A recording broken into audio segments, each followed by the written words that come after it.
Good to be with you. Thank you. Well, Michael, one of Putin's biggest European allies, Viktor Orban, has been swept from power in a landslide defeat in Hungary. How big of a shift do you think this could be for Europe? Well, let's get the funny part out of the way first. A joke circulating here in Ukraine is that if one more, God forbid, autocrat in the Russian sphere falls, they're going to run out of free dacha space in Moscow to house all of these autocrats that flee to Moscow. And, we can't rule that out, actually, if the new leader, Peter Magyar, does follow through with his promises to dismantle this enormous patronage system that was assembled over 16 years. And also Hungary, I read today, he promised to rejoin the European Prosecutor's Office, which kind of gives it more access to tracking corruption in Hungary. But I think if the screws tighten on that very, very big system of patronage and corruption that Orban was behind, who knows, maybe he will grab a flight to Moscow. But this is enormous. And, it goes against what we've been seeing in other countries and what's predicted actually to happen in France with their election. What is it, in a couple of years, where this right-wing slide is happening. Not to say that Peter Magyar is a lefty, by no means. I mean, he's not much in favor of immigration. He's not in favor of Hungary participating in the war in Ukraine. So there are certain things that aren't going to change. But, I think the big mistake here, there are many actually, but from Orban was just, basic politics 101 is keep your ear to the ground and listen to what people are saying, what they want and what they're complaining about. And, like many countries in this neighborhood, the youth vote is very, very important. For example, we saw that in Moldova, a huge turnout of young people, many people voting for the first time. Same thing here in Hungary. And there were, little things that young people were pissed off about. For example, Orban's crackdown on nightclubs, really cracking down on, use of recreational drugs, this sort of thing. But the biggest thing, of course, as in any election, was the economy.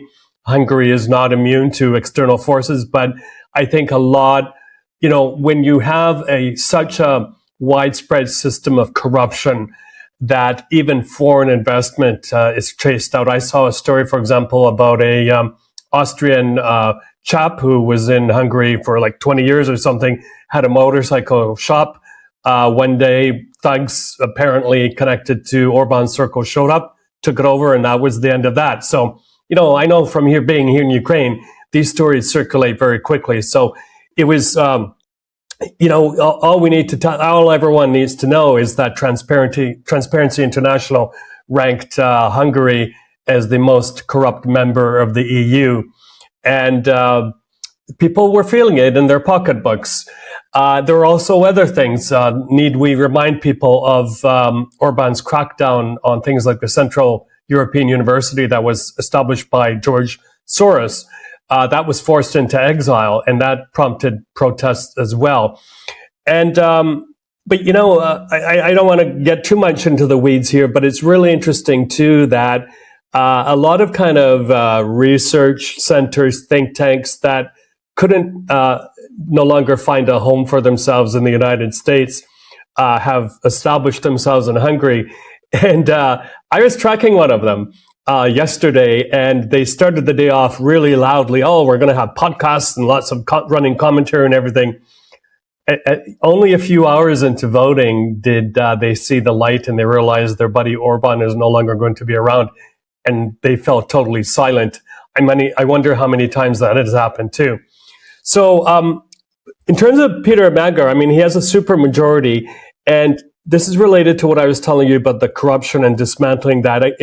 My understanding is that gives him enough power to put through constitutional changes that will restore, for example, the independence of the judiciary, and that will dismantle Orban's control over the educational system, healthcare system, and very importantly, state media. Iron-fisted grasp on state media. Orban thought that could help him win this election, but you well know too, my friend, is that a lot of the campaigning these days, and Zelensky was an example of that, is done online. And that's what Peter Magyar was very good at. He actually posted about double the amount of posts that Orban did during the election period on Facebook. And that's the big kind of social media platform that a lot of Hungarians use. So, yeah, and you probably want to ask me about the reaction here in Ukraine.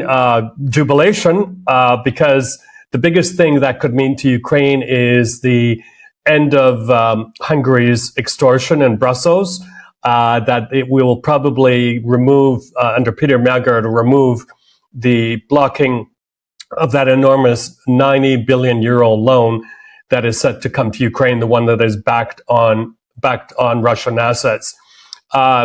We understand that Magyar will okay that. He won't object to it. But in terms of sending weapons or soldiers to Ukraine, that's off the table. And then there's also the issue of that Druzhba pipeline that was allegedly damaged during the war. It's interrupted flow of Russian oil to Hungary. Orban made a big deal out of that. Now we're hearing that that's going to be repaired sometime this spring. So that will remove Ukraine out of that kind of trilateral problem. But on the other hand, it also, in a way, restores or rather increases Putin's leverage over the newcomer, Peter Magyar, because if he doesn't dance to the tune of Russia's drum, Mr. Putin could turn that oil valve and reduce the pressure. One more thing here, Hungary-Ukraine relations, long-standing thing over Orban's rule is Hungarian language education issues in Ukraine, because there is a Hungarian minority on this side of the border. That's been an irritant, dual nationality, that sort of thing. I think those bilateral irritants will be more quickly settled than under Orban. And we talk about the links between Orban and his party and the Kremlin. There was also some pretty strong links between his party and the MAGA movement in the US. I mean, J.D. Vance was there only last week. Is Vance and Trump, are they going to be taking almost as big a hit as Putin will do over this in terms of influence in Europe? Well, certainly it's a subject of ridicule. I was seeing all over social media today, for example, people, right-wingers and, centrists and lefties in France saying, "Oh, please come to France and campaign here." You know, so it's viewed now as a poison chalice that and it boggles the mind, does it not, that in the middle of one of the biggest wars of our generation, the man who's a heartbeat away from the presidency finds the time to travel all the way to Hungary to campaign for Mr. Orban. And look what happened. It had zero result. Imagine all the taxpayers' money that went into that. But, Louis, having said that, I mean, where was Mr. Trump while negotiations were happening in Islamabad? He was at a boxing match. And he's often on the golf course when everything is going array all over the place. So, but,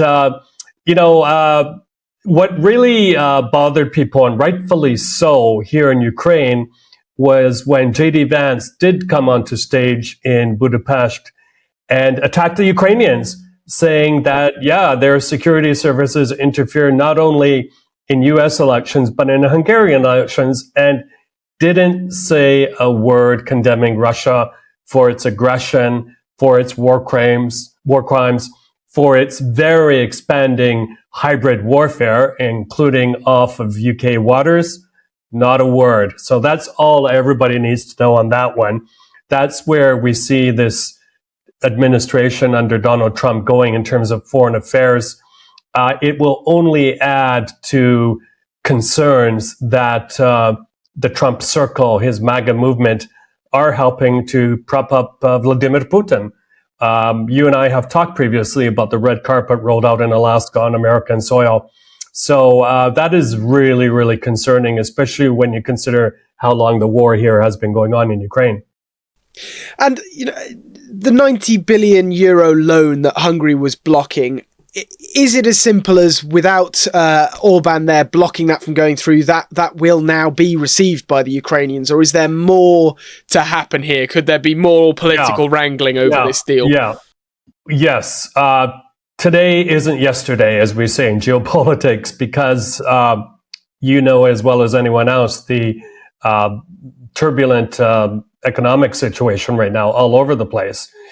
And there was a lot of concern in Brussels, in Belgium, about that loan, because the Belgian government, which is kind of the custodian of Euroclear, where a lot of this money is kept, fears that if things go sideways with that loan, they could be on the hook for it. There's some other European countries with similar concerns.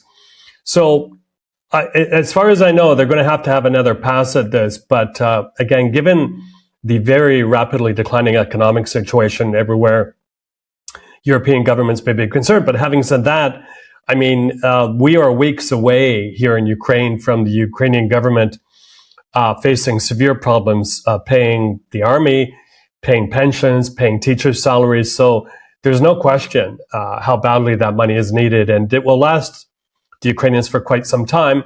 And I think most European leaders are intelligent enough to know that should Ukraine fall in any way, even economically, the burden is going to fall on their shoulders. So better, clear the way for that 90 billion. And by the way, there are assets to back it. And I think that will avoid a lot of problems. And of course, it will send a big, big signal to the Ukrainians that, yes, you are a part of Europe and we're here to help you. And over the weekend, we've had the Orthodox Easter. Ukraine and Russia have signed up to a ceasefire, or agreed one informally, which hasn't really come to pass from what we can see. Is there at least some sign in that negotiation is still possible, that they both agreed to it in the first place?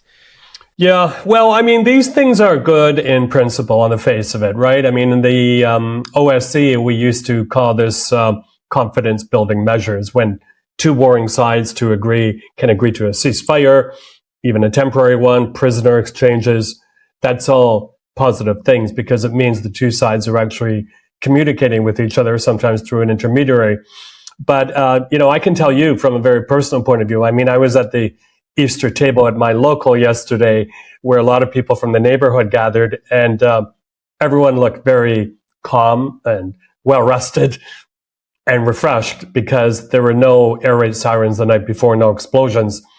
But as soon as the ceasefire ended last night, our phones started getting these alerts. In fact, when I woke up this morning, my phone screen was full of the alerts, and it has continued into the day today, into daylight hours, which is very unusual, because we've become so used to these swarms of drones or whatever, coming overhead overnight. But when these happen during the day, even though the alarms may go off and there's no drones or no missiles, what it does is it interrupts daily life severely here. Shopping malls close, banks close, schools send their students into bomb shelters, even McDonald's, of which they continue to spring up here. I don't know why, but we're getting more McDonald's. They have to close too. So really, it really interrupts the flow of the day. And then I think it also adds to people's stress levels as well. It's really too bad it didn't last longer, but we faced that last year too. There was meant to be a ceasefire. President Zelensky said he hoped it would continue for many more weeks, but it didn't. And it's very, very difficult to predict what the Russians have in store, but I can tell you that they're very much banking on the world's attention being diverted very much to the war in the Middle East, settling that constraint in the Strait of Hormuz, and that they can bomb, attack with abandon here in Ukraine.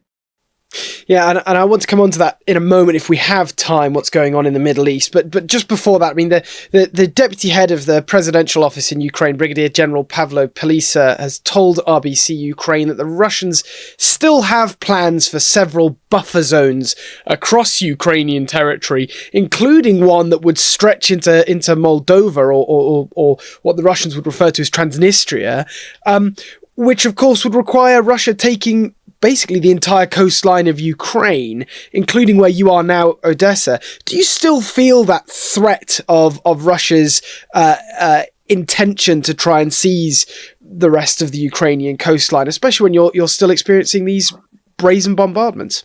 Yeah, well, it comes up from time to time in the Ukrainian media where Ukrainian officials mouth off about the potential threat from Transnistria.